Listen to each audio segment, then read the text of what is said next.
할렐루야. 오늘 말씀 신명기 14장 함께 보시겠습니다. 시간 관계상 우리 1절에서 21절까지만 함께 보시고 22절부터 29절까지는 11조에 대한 내용인데 우리 각자 나중에 큐티 하시면 좋겠습니다. 오늘 하나님 앞에서 구별하라 제목 나와 있는데 또 다른 제목으로 말씀드리고 싶은 제목은 하나님의 자녀로 이 세상을 살아가기, 이렇게 제목을 한번 붙여보고 싶습니다. 우리 읽었지만 다시 한번 1절, 2절 한번 읽어보실까요? 1절, 2절에 중요한 내용이 다 나와 있습니다.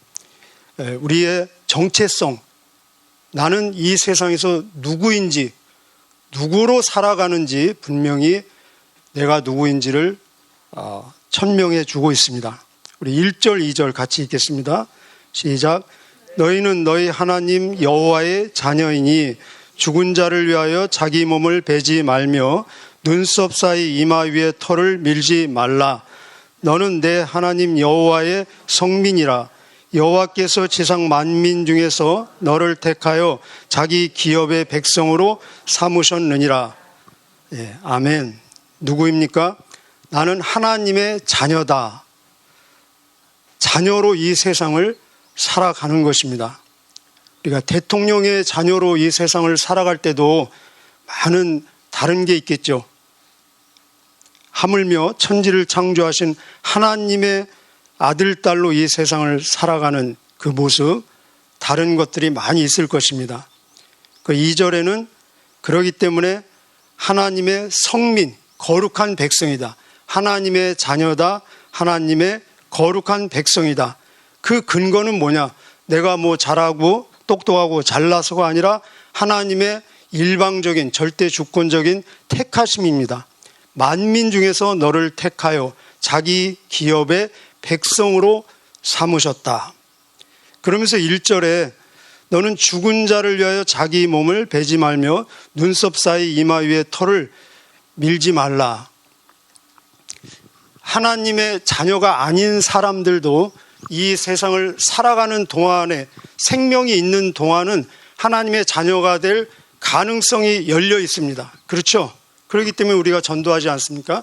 그런데 죽을 때에는 이제 그 가능성이 전혀 없는 것입니다. 그래서 하나님의 자녀와 하나님의 자녀가 아닌 사람의 차이점이 많이 있지만 그 차이점을 결정적으로 보여줄 때가 언제냐면 죽을 때입니다. 죽는 순간입니다.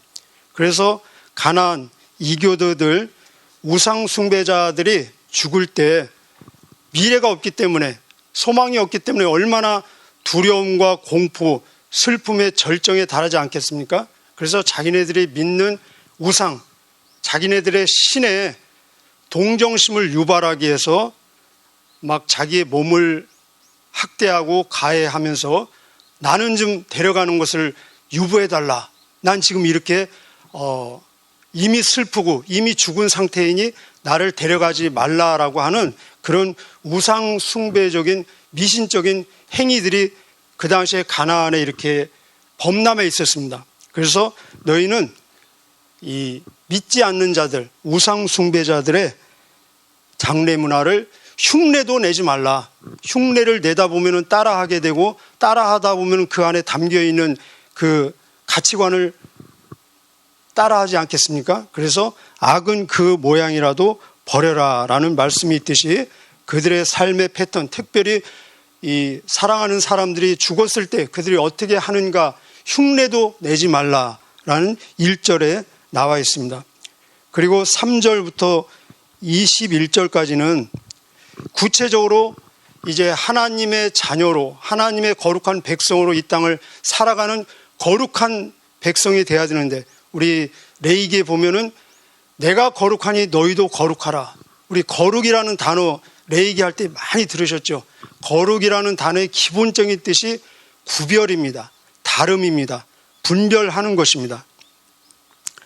3절에 보면은 너는 가증한 것은 무엇이든지 먹지 말라. 그래서 거룩을 실천할 수 있는 구체적인 방안으로서 지금 먹는 음식 규정을 지금 주고 있습니다. 왜 음식을 거룩의 방편으로 사용하고 있을까? 음식은 일상생활 아닙니까? 이 세상 속에서 하나님의 자녀도 먹고 하나님의 자녀가 아닌 사람도 먹고 모든 생명이 있는 생물체들은 다 먹고 삽니다. 일상생활 속에서 세상 속에서 다른 것을 보임으로 하나님의 자녀됨을 보이는 것입니다. 그래서 여기 보면은 이 땅에 있는 동물들, 그리고 물에 있는, 바다에 있는 물고기들, 그리고 하늘을 나르는 새들, 세 가지 크게 분류해서 땅에 있는 짐승들은 굽이 갈라진 것, 그리고 동시에 되새김질하는 것은 먹을 수 있고 그 위에는 먹지 마라, 이렇게 나와 있습니다. 그리고 물고기는 무엇입니까? 지느러미와 지느러미와 비늘이 있는 것은 먹고 그 위에는 먹지 마라. 그리고 공중에 나는 새들은 먹지 못하는 새들 목록이 나와 있고 그 외에는 다 먹을 수 있다. 그리고 나르면서 동시에 땅에 기는 것들 먹지 마라. 그리고 이미 죽은 것들은 먹지 마라. 이것이 규정입니다. 쉽죠? 그죠? 순종할 의지만 있으면은 얼마든지 순종할 수 있잖아요. 왜냐하면 아주 심플하고 명명백백하게 이렇게 보여져 있기 때문에. 왜 이렇게 나누어져 있을까? 먹을 수 있는 음식, 먹지 못하는 음식. 물론 우리가 어떤 그 위생적으로, 과학적으로 접근해 볼 수 있습니다.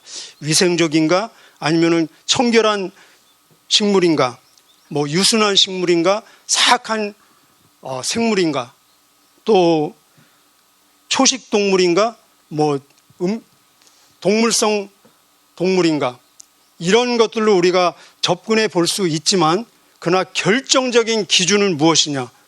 하나님이 그렇게 정하셨기 때문에가 기준입니다. 우리가 먹지 말아야 될 음식을 통해서 불평하는 것이 아니라 얼마나 먹을 수 있는 풍부한 음식들이 지금 나와 있지 않습니까? 먹을 수 있는 음식으로 감사해야 되고 없는 것, 할 수 없는 것으로 불평하는 것이 아니라 있는 것, 할 수 있는 것으로 감사하는 이 순종의 법을 지금 배워가는 것입니다. 왜 이것을 내가 먹을 수 있느냐? 내가 왜 이것을 먹지 말아야 되느냐? 그 기준은 하나님이 그렇게 정하셨기 때문에 그래서 먹는 때마다 순종을 지금 배워가는 것입니다. 순종을 배워감으로써 늘 하나님 앞에서의 삶을 인식하고 그리고 나는 다르다는 하나님의 자녀로 살아가는 거룩을 지금 몸으로 배워가는 과정이라는 것입니다. 자, 그러면 오늘을 사는 우리도 하나님의 자녀 아닙니까? 오늘을 사는 하나님의 자녀인 우리에게는 이 내용이 무엇을 얘기하고 있는가? 오늘 이 내용은 약 3,500년 전에 이 세상을 살아간 하나님의 자녀들의 이야기입니다. 그렇다면 이들의 이야기와 오늘 이 시대를 살아가는 하나님의 백성, 하나님의 자녀들에게 있어서도 같은 점과 다른 점이 있겠죠. 그죠? 여러분이 이 말씀을 보면서 각자 그렇다면 나에게 적용할 때 같은 점은 무엇이고 다른 점은 무엇인가를 한번 성령님의 인도하심 속에서 묵상해 보시기를 바랍니다. 자, 먼저 같은 점은 우리도 역시 여기 1절, 2절에 나와 있는 그 말씀이 우리에게도 그대로 적용됩니다. 우리도 하나님의 자녀이고 그렇습니까? 네, 우리도 하나님의 자녀이고 하나님의 거룩한 백성들입니다. 그 근거는 무엇입니까? 하나님의 절대 주권적인 택함 속에서 그렇습니다. 에베소 1장 4절 5절에 보면은 창세 전에 하나님께서 우리를 그리스도 안에서 그 앞에 거룩하고 흠이 없게 하시려고 그분의 예정하신 뜻 가운데 우리를 그리스도 예수 안에서 그분의 아들, 딸이 되게 하시려고 택하여 주셨나니. 우리 베드로전서 2장 9절 잘 아시죠? 우리는 택함 받은 족속이요 왕같은 제사장들이요 아멘. 거룩한 백성이요 그의 소유된 백성이니, 예수님도 말씀하지 않으셨습니까? 너희가 나를 택한 것이 아니요 내가 너희를 택하여 세웠나니 이는 너희로 가서 많은 열매를 맺되 그 열매가 항상 있게 하고 너희가 내 이름으로 무엇이든지 구하는 것은 다 받게 하려 함이니라. 우리도 하나님의 자녀요 거룩한 백성이요. 근거가 무엇입니까? 하나님의 절대적인 주권의 택함 속에서. 그래서 우리는 이것을 은혜라고 얘기합니다. 그래서 하나님의 절대 주권적인 택함 속에서 하나님의 자녀되고 거룩한 백성이 되었기 때문에 우리도 달라야 되잖아요. 그죠? 그래서 로마서 12장 2절에 보면은 너희는 이 세대를 본받지 말고 오직 마음을 새롭게 함으로 변화를 받아 하나님의 선하시고 기뻐하시고 온전하신 뜻이 무엇인지 분별하도록 하라. 달라야 된다는 것입니다. 이 세상과. 자, 여기까지는 이제 이 신명기 시대를 살았던 하나님의 자녀들과 우리도 역시 똑같습니다. 그렇다면 신명기 시대를 살았던 하나님의 자녀들과 우리들, 지금을 사는 하나님의 자녀, 우리들과 다른 점은 무엇이냐? 자, 다른 점을 좀 보겠습니다. 다른 점이 많이 있겠죠. 벌써 3,500년 이 시대 기간이 지났습니다. 그러나 가장 큰 다른 점의 결정적인 것은 무엇이냐? 그들은 예수님 이전의 하나님의 자녀들이었습니다. 우리는 예수님 이후의 하나님의 자녀들입니다. 이것을 구약과 신약으로 나누죠. 자, 그러면 예수님 이전에 살은 하나님의 자녀들, 예수님 이후에 살고 있는 하나님의 자녀들의 다른 점은 무엇이냐? 예수님이 이 땅에 오신 이유, 목적이 많이 있지만 그 중에 하나, 이 본문과 좀 연관해서 드리고 싶은 내용은 예수님이 마태복음 5장 17절에 그런 말씀을 하셨습니다. 내가 율법을 폐하러 온 줄로 생각하지 말라. 율법을 폐하러 온 것이 아니요 율법을 다 지켜서 완성하려 함이니라. 예수님이 오셔서 모든 율법 조항을 다 지키셨습니다. 그래서 로마서 10장 4절에 보면은 예수 그리스도는 율법의 마침이다. 믿는 자들의 의가 되기 위해서 예수 그리스도는 율법의 마침이 되셨다. 그래서 우리가 예수님 안에 있음으로 말미암아 내 능력, 내 노력이 아닌 예수님 덕분에 우리는 다 율법을 이룬 것으로 하나님께서 간주해 주신다는 것입니다. 그래서 로마서 6장에 보면은 우리는 더 이상 법 아래 있지 아니하고 뭐 아래 있나니? 은혜 아래 있나니. 아멘. 그래서 우리는 자유입니다. 자유. 한번 따라해 보실까요? 나는 자유다. 나는 자유인이다. 네. 자, 여기 나와 있는 모든 조항들이 있잖아요. 그래서 여러분 지금 이 고기 사실 때 이 고기가 색임질을 하는지 굽이 갈라진 건지 구분 안 하죠. 그죠? 생선 사실 때 지느러미가 있는지 비늘이 있는지 그거 구분 안 하고 먹고 싶은 거 사시잖아요. 그죠? 자유입니다. 자유. 할렐루야. 그래서 신약에 보면은 하나님이 지으신 모든 것이 선함에 감사함으로 받으면은 버릴 것이 없다. 디모데전서 4장 4절에 나와 있습니다. 그리고 로마서 14장 20절에 보면은 모든 음식은 깨끗하다. 그렇게 나와 있습니다. 영어 성경에 보면 all food is clean. 명백하죠. food 있잖아요. food. 모든 음식은 다 clean, 깨끗하다. 우리에게 자유를 주셨습니다. 너희가 진리를 알지니 진리가 너희를 자유케 하리라. 갈라디아서 5장 1절에도 보면은 그리스도께서 우리를 자유케 하려고 자유를 주셨으니 굳세게 서서 다시는 죄의 멍에를 매지 말라. 자, 우리는 자유를 얻었습니다. 이 신명기를 살았던 하나님의 자녀들보다 우리는 더 큰 축복을 받았습니다. 더 큰 혜택을 받았습니다. 더 큰 은혜를 받았습니다. 있습니까? 왜냐하면 예수님을 경험했기 때문에 직접 그들은 올 메시아를 기다리고 있었지만 우리는 이미 오셔서 우리를 위해서 한 모든 것을 우리는 다 경험하고 지금 누리고 있습니다. 자유가 무엇이겠습니까? 자유가. 자유는 죄를 짓도록 허락받는 것이 아니라 죄를 짓지 않을 수 있는 능력이라는 것입니다. 스스로 자기의 할 수 있음에도 불구하고 제어할 수 있는 능력이 바로 자유라는 것입니다. 오늘 우리는 이 조항에서 다 자유함을 받았습니다. 우리는 먹고 싶은 거 다 먹을 수 있고 할 수 있는 거 다 할 수 있습니다. 그렇다면 우리에게 주어진 기준은 무엇이겠습니까? 기준이 없겠습니까? 아까 제가 말씀드렸죠. 우리는 이들보다 더 큰 은혜를 누렸고 더 큰 혜택을 받았고 더 큰 축복을 받았다. 그렇다면 더 큰 의무도 주어지겠죠. 그죠? 자, 우리에게 주어진 기준은 오늘 이것이 성령님의 인도하심 속에서 확 베끼시기를 미리 축복드립니다.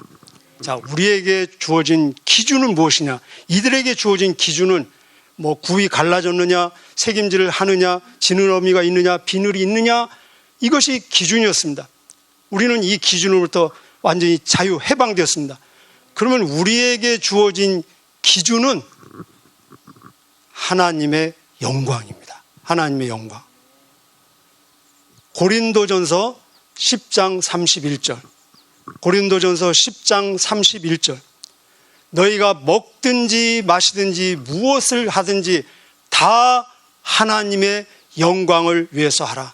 이 먹는 것은 우리가 이 세상에서 하는 모든 행동, 활동의 대표성을 띠고 있는 것입니다. 단순히 실질적으로 음식을 먹는 그것만 얘기하는 것이 아니라 우리가 이 세상에서 하는 모든 행동들, 활동들을 대표해서 먹는 것을 지금 사용하고 있습니다. 그래서 먹든지 마시든지 무엇을 하든지 다 그러면 우리가 하는 행동들, 활동 다 포함이 됩니까? 안 됩니까? 되잖아요. 그죠? 먹든지 마시든지 무엇을 하든지 다 하나님의 영광을 위해서 하라. 우리의 기준이 뭐라고요? 하나님의 영광. 엄청나지 않습니까? 그런데 너무 엄청나고 너무 그 범위가 크기 때문에 어떻게 보면 좀 막막할 수도 있죠. 그죠? 하나님의 영광. 먹든지 마시든지 무엇을 하든지 다 하나님의 영광을 위해서 하라. 조금 이따 아침 드시죠. 아침 드실 때 하나님의 영광을 위해서 이 아침을 먹게 해주십시오. 점심 먹을 때도 하나님의 영광을 위해서 이 점심을 먹게 해주십시오. 이것이 우리의 기도 제목이며 또 삶의 목표가 되어야 된다는 것입니다. 자, 그렇다면 하나님의 영광을 위한다는 것이 무엇인가? 실질적으로 제가 4가지 안내를 해드리도록 하겠습니다. 자, 하나님의 영광을 위한 구체적인 적용점 4가지입니다. 첫째는 우리는 스스로 아까 우리는 자유를 얻었다고 했습니다. 자유가 무엇인지 들었습니다. 우리는 스스로 조절하고 스스로 제어할 수 있는 능력을 키우는 영적인 연습을 해야 된다는 것입니다. 우리가 다이어트라는 얘기 많이 하죠. 다이어트는 사실은 안 먹는 것이 아니라 조절하는 것입니다. 적절하게. 그래서 음식 다이어트뿐만 아니라 행동 다이어트, 생각 다이어트. 자, 그래서 고린도전서 10장 23절, 24절에 보면은 모든 것이 가하나 모든 것이 유익한 것은 아니다. 모든 것이 가하나 모든 것이 다 덕이 되는 것은 아니다. 모든 것은 우리는 할 수 있습니다. 그러나 그럼에도 불구하고 어떤 것은 덕이 될 수도 있고 덕이 안 될 수도 있고 유익이 될 수도 있고 유익이 안 될 수도 있다는 것입니다. 이것을 식별하는 연습을 우리는 해야 된다는 거죠. 기도가 필요하고 지혜가 필요하고 성령님의 인도하심에 민감한 그런 늘 영적으로 깨어있는 것이 필요하다는 것입니다. 자, 2번째 적용은 신앙 양심에 어긋나지 말아야 된다는 것입니다. 우리에게는 양심이 있는데 이 믿음의 양심을 하나님께서 주셨습니다. 우리가 무엇을 먹든지 무슨 행동을 하든지 신앙, 하나님께서 나에게 주신 믿음의 양심에 어긋나지 말아야 된다는 것이 하나의 기준이 된다는 것입니다. 그래서 로마서 14장 23절에 보면은 의심하고 먹는 자는 정죄되었나니 믿음을 따라 하지 않았기 때문이다. 믿음으로 따라 하지 아니한 모든 것이 죄인이라 그랬습니다. 그것은 자기 개인의 믿음의 문제입니다. 내가 이것을 행할 때 내가 양심적으로 믿음적으로 찝찝함이 있다면 그것은 이미 내 양심이 죄라는 것을 스스로 말해준다는 것입니다. 여러분, 담배를 피움으로써 하나님의 영광을 나타낼 수 있겠습니까? 그런 믿음의 양심이 있으면 할 수 있다는 것입니다. 난 담배를 피움으로써 하나님의 영광이 되고 신앙 양심에 전혀 거리낌이 없다면 힘들겠죠. 어렵겠죠. 자, 세 번째 기준은 설령 내가 신앙 양심에 믿음 양심에 거리낌이 없다 손 칠더라도 또 한 가지 우리가 고려해야 될 것은 다른 형제 자매에게 유익이 되느냐, 본이 되느냐, 다른 형제 자매에게 실족의 원인 제공이 되느냐를 우리는 봐야 된다는 것입니다. 그래서 고린도전서 8장 12절 13절에 그런 말씀이 나와 있습니다. 이같이 너희가 형제에게 죄를 지어 그 약한 양심을 상하게 하면은 내가 먹는 것으로 인해서 내가 하는 일로 인해서 나의 행동으로 인해서 다른 형제 자매가 실족하게 된다면 마음이 상하게 된다면 내가 그리스도에게 죄를 짓는 것이다. 왜냐하면 그리스도께서 그 형제 자매를 위해서 같이 역시 죽어 주었기 때문에. 그래서 바울은 고백하기를 나는 고기를 먹을 자유가 있지만 내가 먹는 이것으로 인해서 형제 자매가 실족한다면 그 형제 자매를 실족시키지 않기 위해서 나는 평생 이것을 고기를 먹지 않겠다. 할렐루야. 이것이 우리가 먹고 마시고 모든 행동을 선택하는 하나의 기준이 된다는 것입니다. 자, 네 번째 기준은 복음의 진보에 도움이 되느냐 되지 않느냐라는 것입니다. 하나님의 영광, 우리가 구체적으로 하나님의 영광을 나타내는 가장 확실하고 구체적인 방법이 무엇입니까? 예수 그리스도의 주 되심을 선포함으로. 그래서 빌립보서 2장에 보면은 모든 무릎이 예수의 이름에 무릎을 꿇고 모든 입이 예수 그리스도를 주로 고백하여 하나님 아버지께 영광을 돌리게 하려 하셨느니라. 그래서 빌립보서 1장 27절에 보면은 이 모든 일에 복음에 합당하게 생활하라 라고 말씀하고 있습니다. 그렇습니다. 우리는 더 큰 은혜를 받았습니다. 이런 분명하고 아주 간단한 규정들을 이것은 먹고 이것은 먹지 마라 이렇게 모든 목록을 주었다면은 하나님의 뜻대로 살 이 순종의 의지만 있으면은 우리는 하나님의 뜻대로 살 수 있겠죠. 그러나 우리에게 하나님의 영광을 위한 더 차원 높은 기준을 주었기 때문에 우리는 하나님의 뜻대로 살기 위해서 순종할 의지뿐만 아니라 우리는 지혜가 필요합니다. 그리고 성령님의 인도하심에 민감하게 반응하는 영적인 민감성, 그리고 늘 무시로 성령 안에서 기도하는 기도의 삶이 돼야 된다는 것입니다. 오늘도 우리는 먹을 것입니다. 또 마실 것입니다. 그리고 무엇인가를 행동할 것입니다. 오늘 그렇게 한번 기도해 보시지 않겠습니까?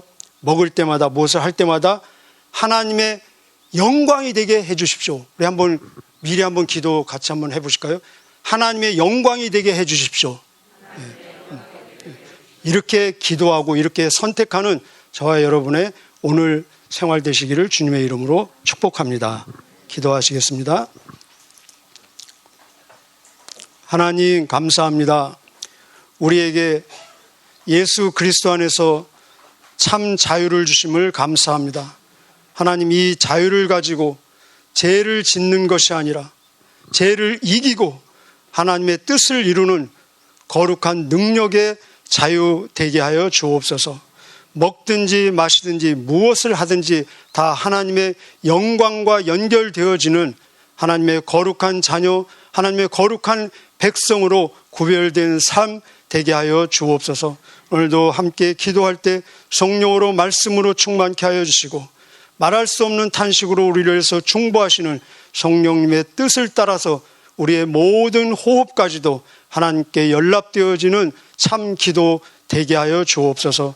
드려진 예물 받아주시고 속에 담겨있는 감사와 기도 제목 하나님 연락하여 주셔서 더 많은 간증이 있게 하여 주시고 하나님의 살아계심, 위대하심, 전능하심을 증거하는 증인의 삶이 되게 하여 주옵소서. 감사드리며 예수님의 이름으로 기도하옵나이다. 아멘.